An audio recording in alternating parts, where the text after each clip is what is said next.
Exode chapitre 28. Fais aussi venir vers toi Aaron ton frère, et ses fils, pour que parmi les fils d'Israël, Aaron, Nadab, Abiu, Éléazar et Ithamar, fils d'Aaron, soient mes prêtres. Et tu feras des vêtements sacrés pour Aaron ton frère en signe de gloire et d'honneur. Parle aux sages d'intelligence, à ceux que j'ai remplis de l'esprit de sagesse, qu'ils fassent la tunique sacrée d'Aaron avec laquelle il exercera dans le lieu saint mon sacerdoce. Voici les vêtements qu'ils feront: le rational, l'éphod, la longue robe, la tunique garnie d'une frange, la tiare et la ceinture. Ils feront les vêtements sacrés d'Aaron et de ses fils, pour qu'ils exercent mon sacerdoce. Et ils emploieront l'or, l'hyacinthe, la pourpre, l'écarlate et le lin. L'éphod sera en fin lin retors, tissu du brodeur. L'éphod sera de 2 pièces, jointes l'une à l'autre et attachées sur les côtés. Et le tissu des 2 pièces dont il se couvrira sera d'or pur, d'hyacinthe, de pourpre, d'écarlate filée et de lin retors.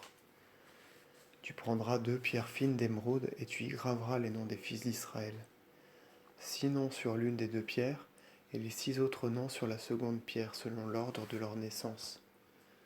Œuvre de l'art de travailler la pierre, tu y graveras les noms des fils d'Israël comme on grave un cachet. Et tu mettras les 2 pierres sur les épaulières de l'éphod, pour servir de mémorial aux fils d'Israël. Aaron portera les noms des fils d'Israël sur ses 2 épaules. C'est un mémorial pour eux. Tu feras aussi des boucles en or pur, et 2 petites chaînes d'or pur tressées, mêlées de fleurs, et tu passeras ces chaînes tressées dans les boucles pour qu'elles soient fixées sur l'éphod par devant. Et tu feras le rational du jugement, œuvre du brodeur selon la mesure de l'éphod. Tu le feras d'or, d'hyacinthe, de pourpre, d'écarlate filée et de lin filé. Tu le feras carré, il sera double, long d'un palme, large d'un palme. Et tu y entrelaceras un tissu, en chassant 4 rangées de pierres. Il y aura une rangée de cornaline, de topaze et d'émeraude, première rangée. La seconde rangée sera d'escarboucles, de saphir, de jaspe. La troisième, de ligure, d'agate, d'améthyste. La quatrième, de chrysolite, de béryl et d'onyx. Ces pierres seront montées sur or, enchâssées dans l'or. Les pierres seront ainsi rangées par ordre, et porteront les noms des fils d'Israël. 12 pierres, 12 noms gravés comme on grave un cachet. Chacune aura le nom d'une des 12 tribus d'Israël. Et tu feras sur le rational des chaînes tressées, ouvrage en mailles d'or pur, ainsi que 2 anneaux d'or que tu mettras sur les 2 coins supérieurs du rational. Tu placeras les chaînes en mailles d'or dans les anneaux des 2 côtés du rational. Tu les passeras dans les 2 boucles des épaulières de l'éphod par devant. Tu feras aussi 2 anneaux d'or et tu les poseras sur les 2 extrémités du rational, d'une pointe à l'autre de l'éphod, par derrière et en dedans. Tu feras 2 anneaux d'or et tu les poseras sous les épaulières de l'éphod, par devant, pour qu'ils correspondent à la couture du tissu de l'éphod. Tu serreras ainsi le rational, au moyen des anneaux qui y seront fixés, et des anneaux de l'éphod faisant saillie sur l'hyacinthe, entrelacés dans le tissu de l'éphod, afin que le rational ne se détache point de l'éphod. Et Aaron portera les noms des fils d'Israël sur le rational du jugement, et sur sa poitrine, lorsqu'il entrera dans le saint. C'est un mémorial devant Dieu. Tu mettras sur le rational du jugement manifestation et vérité, et le rational sera sur la poitrine d'Aaron lorsqu'il entrera dans le saint devant le Seigneur. Et Aaron portera toujours sur sa poitrine le jugement des fils d'Israël devant le Seigneur. Et tu feras tout entière en hyacinthe la longue robe qui sera portée sous l'éphod.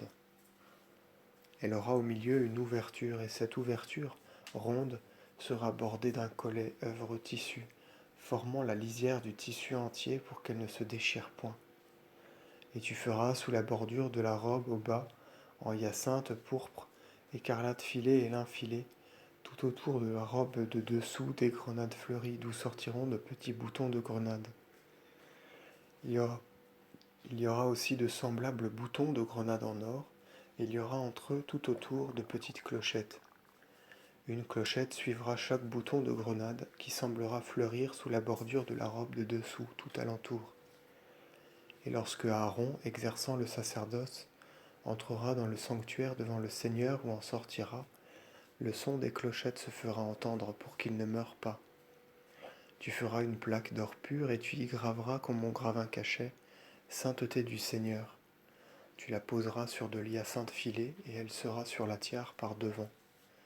Elle sera sur le front d'Aaron et Aaron ôtera les péchés de leurs choses saintes, les manquements de toutes les choses saintes que consacreront les fils d'Israël. Et elle sera toujours sur le front d'Aaron afin que le Seigneur leur soit favorable. Les franges qui garniront les vêtements seront de lin, et la tiare aussi sera de lin, et la ceinture sera un ouvrage de broderie. En outre, tu feras pour les fils d'Aaron des tuniques et des ceintures, et tu leur feras des mitres, en signe de gloire et d'honneur. Tu en vêtiras Aaron ton frère, et après lui ses fils, puis tu les oindras, tu consacreras leurs mains, et tu les sanctifieras afin qu'ils remplissent les fonctions de prêtre devant moi. Tu leur feras aussi des caleçons de lin pour cacher la nudité de leur chair. Les caleçons descendront de la hanche au genou. Aaron et ses fils les auront lorsqu'ils entreront dans le tabernacle du témoignage, ou lorsqu'ils iront sacrifier à l'autel du saint. Ainsi, ils ne se rendront pas coupables de péché, et ils ne mourront pas. C'est une loi perpétuelle pour Aaron et pour sa race auprès de lui, après lui.